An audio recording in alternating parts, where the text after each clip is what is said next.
ஒரு மகிழ்ச்சியான செய்தி. இதயம் நல்லெண்ணெயின் விலை லிட்டருக்கு ரூபாய் 105 குறைஞ்சிருக்கு.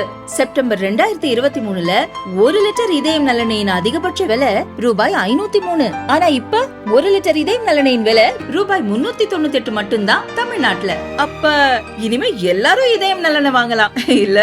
மும்மொழி கொள்கை, தொகுதி மறுவரையறை என பாஜக அரசின் திட்டங்களை எதிர்த்து அதிரடி அரசியல் செய்த திமுக திடீரென இடி விழுந்தது போல் இடிந்து நிற்கிறது. பரபரப்பாய் அரசியல் பேசிய திமுக தலைவர்களை எல்லாம் ஒருவிதமான பதைபதைப்பு நோய் ஆட்கொண்டிருக்கிறது. திமுகவின் இவ்வளவு பதற்றத்துக்கும் அந்த டெல்லி மீட்டிங் தான் காரணம். அமித்ஷாவும் பழனிசாமியும் அப்படி என்னவெல்லாம் பேசியிருப்பார்களோ. உண்மையிலேயே பாஜக அதிமுக கூட்டணி வந்துவிடுமோ என்று பதற ஆரம்பித்திருக்கின்றனர் திமுகவினர். அமித்ஷாவிடம் கூட்டணி பற்றி பேசவில்லை, தமிழகத்தின் நலனுக்கான கோரிக்கைகளையே வைத்ததாக பழனிசாமி சொன்னாலும் டெல்லியிலிருந்து வரும் ஒவ்வொரு தகவலும் திமுகவை அதிர வைத்துள்ளது.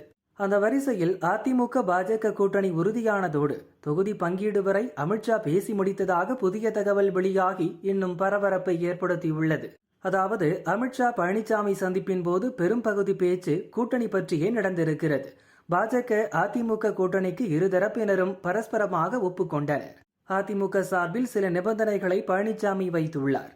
தமிழகத்தில் அதிமுக தான் தலைமை என்றும் அதிமுகவிடம் அண்ணாமலை அடக்கி வாசிக்க வேண்டும் என்றும் தங்கள் நிபந்தனையை பழனிசாமி முன்வைத்தார். அதேபோல் அமித்ஷாவும் பாஜகவின் டிமாண்டுகளை சொன்னார்.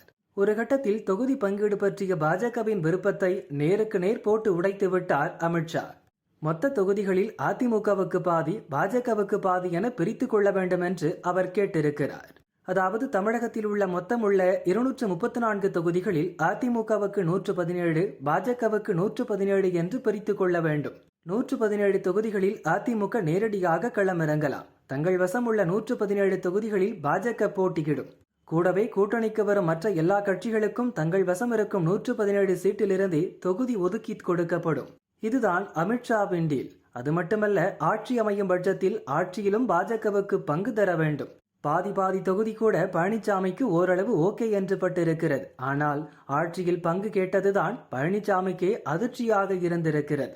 எனவேதான் சந்தோஷமாக அமித்ஷா வீட்டுக்குள் நுழைந்த பழனிசாமி திரும்பி வரும்போது சற்று முகம் வாடிய நிலையில் வந்திருக்கிறார்.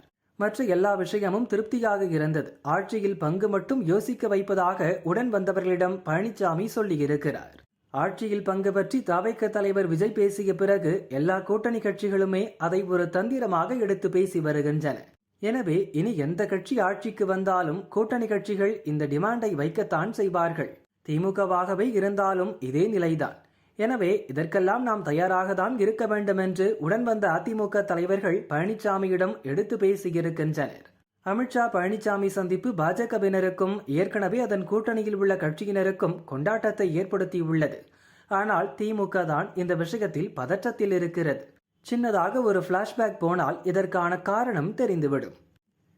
2021 சட்டசபை தேர்தலில் திமுக ஆட்சியை கைப்பற்றிய போது அந்த கூட்டணிக்கு கிடைத்த ஓட்டு சதவீதம் 45.38.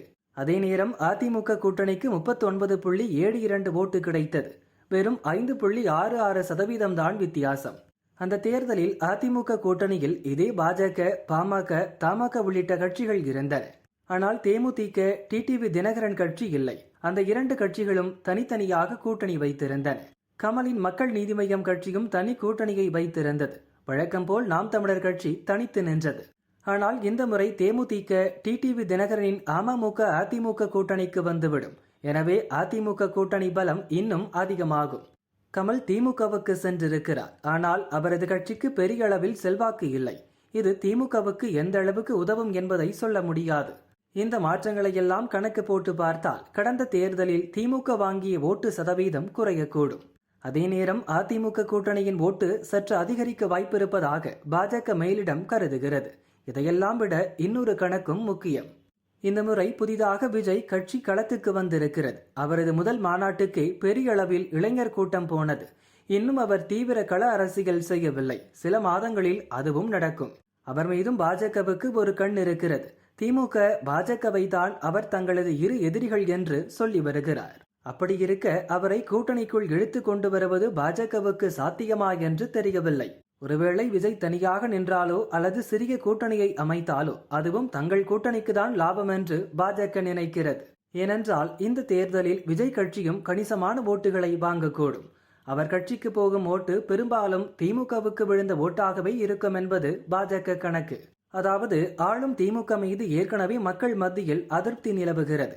இந்த அதிருப்தியை அதிமுக பாஜக கூட்டணியோ அல்லது விஜயோதான் அறுவடை செய்ய வேண்டும்.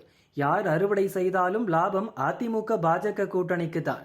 காரணம், திமுக ஓட்டு சரிய 5.66% ஓட்டு வித்தியாசத்தை எளிதில் முறியடித்துவிட முடியும்.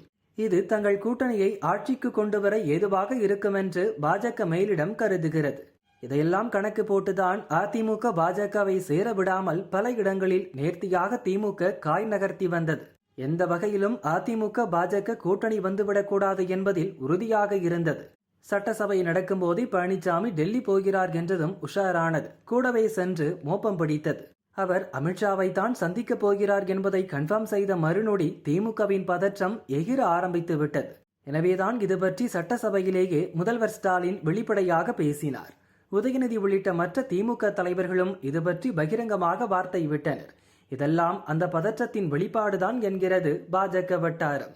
மொத்தத்தில் 2026 தேர்தல் பரபரப்பு இப்போதே ஆரம்பித்து விட்டது. அடுத்த ஓராண்டில் நடக்கப் போகும் அரசியல் ஆட்டங்களால் இனி பரபரப்புக்கு பஞ்சம் இருக்காது என்பது மட்டும் நிதர்சனம்.